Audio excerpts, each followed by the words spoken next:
Hello, jobbers. Welcome back. Today we're going to talk about your name. Are you ready? Let's do it. Welcome to the 68 Jobs channel. This is your place to go from zero to the job that changes everything. No more waiting, let's start.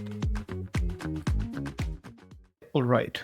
So, let's do this. We're going to talk about today we're going to talk about your name and one of the things that is on why it's important and some recommendations about it. All right. So I'm going to tell you the current situation of why your name is important, and I will give you the recommendations through those moments. While at the end we're going to do a recap. All right. So why is your name so important in this sense? Perhaps you have heard about this is think about um, reality in the world, and it's about stereotypes.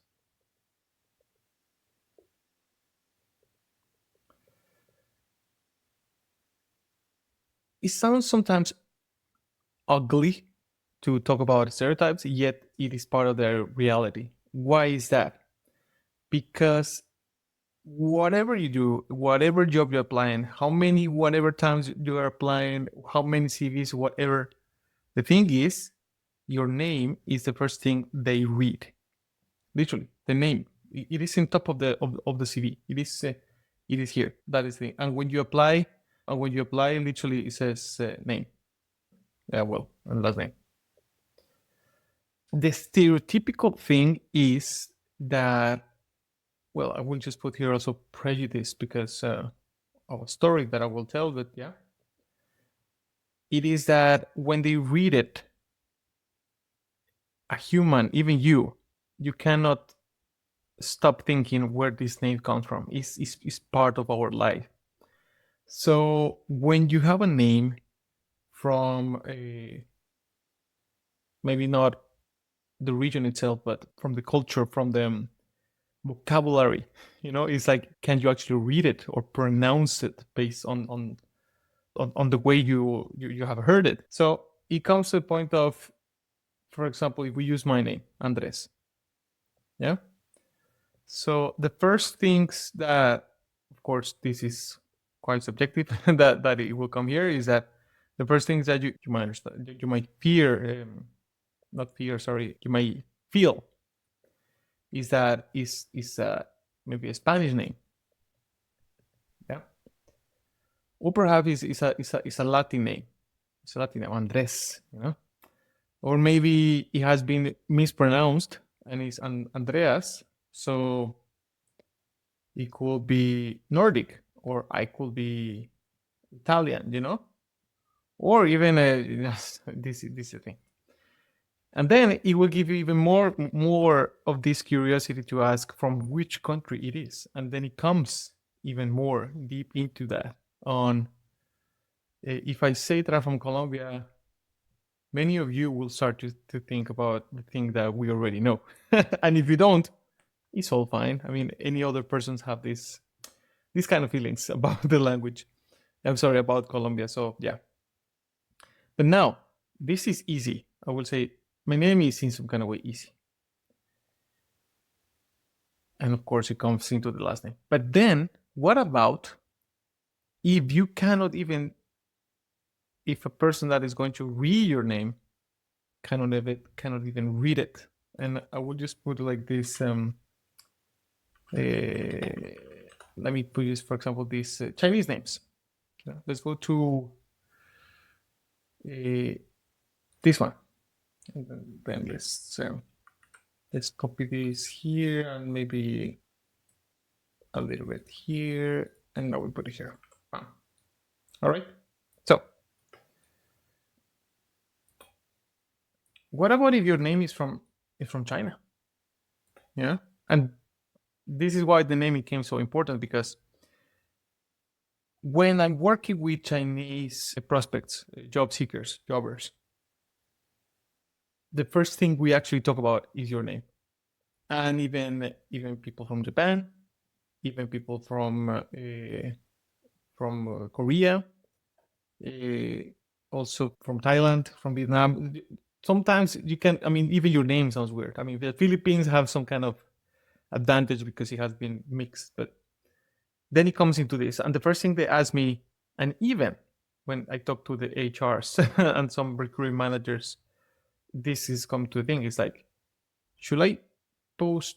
Should I put my name as it is? It's like, should I use this symbol, this the way I write it? And this is where it comes into this. It's like, if you put like this, nobody will read it. Of course, somebody that can read Chinese.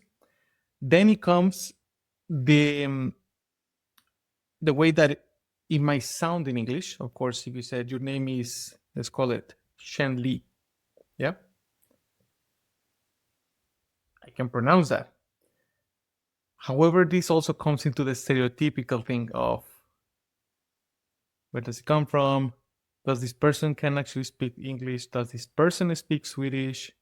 And then this where they are going to, of course, see more information, perhaps your background, if you study here or not. But this already starts. And even if you were born here from migrant parents and your name is still Chen Li, it happens. Is this person actually Swedish or not? Why it comes into that? So then if we take, for example, this is with a Chinese name, but let's go with a Indian name. So, for example, we have names inspired by Hindu goddesses. Let's put these ones. Very nice names. And this is what another stereotypical thing happens here in Sweden with other types of names. So it comes here. It comes into. Let's go with one that might sound difficult, but this one. This one. Yeah. This first one that we have here. That is your name. You cannot change it. It's like that is the name you in your passport. That is the name in the documents. That is your name. But then it comes into the thing. Is like it comes into that. It's like the person who is reading the CV, their experience with people from your country, like whatever stereotypical thing they have about India, for example. There might be an Aditya in Pakistan, there might be an Aditya in Bangladesh, there might be an Aditya in Sri Lanka, all over the world. So it comes into that. And the name, in some kind of way, creates this very ugly, if I put a sad face, is already like an obstacle. Yeah. An obstacle that should not exist because you are who you are. You are you. And if you can't even be you, of course, it's like, oh my God, it's like, well, why do I want to be in this company if I cannot even use my own name? However, this is where, because we are working here in 60 Jobs to help you to get into this, is that we're getting to the recommendation. Yeah, how you should put your name in the CV if you have a name that is difficult to pronounce or difficult to say, maybe it's too long or not, all right? So we're going to come a little bit here just to realize the space here, yeah? One of the things that I aim to tell the jobbers when we work with is that try to keep it on this space and make it easier for them to read in that sense. So let's come into, for example, if you have a Chinese name, yeah? So our recommendation, my recommendation, the one from HR is like, put something that is the first thing that sounds pronounceable. For example, Shen Li, yeah?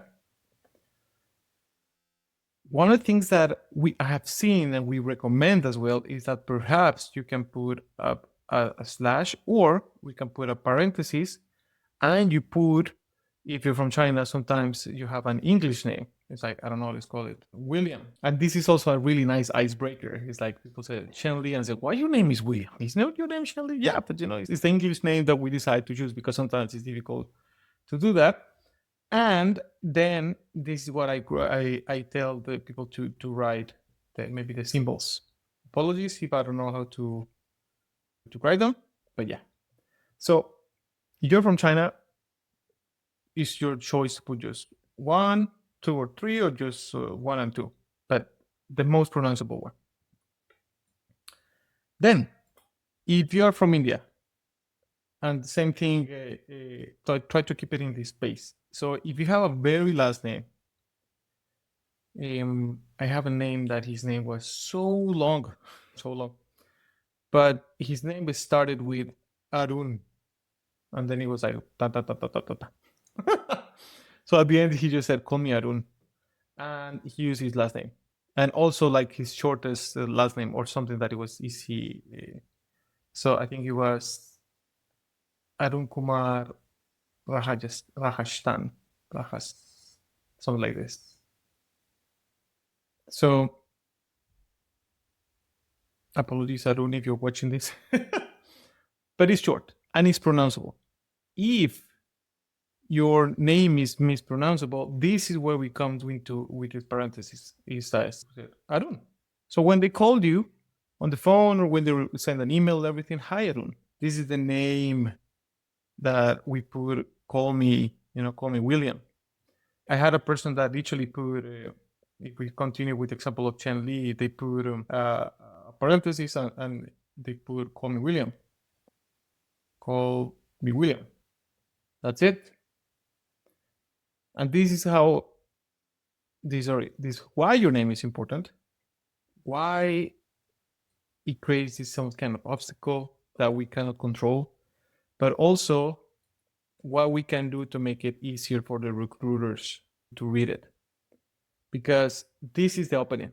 This is whatever they read it, the aim is that we don't stop them to read the CV or anything about you. All right? So this is it. Very short video about your name.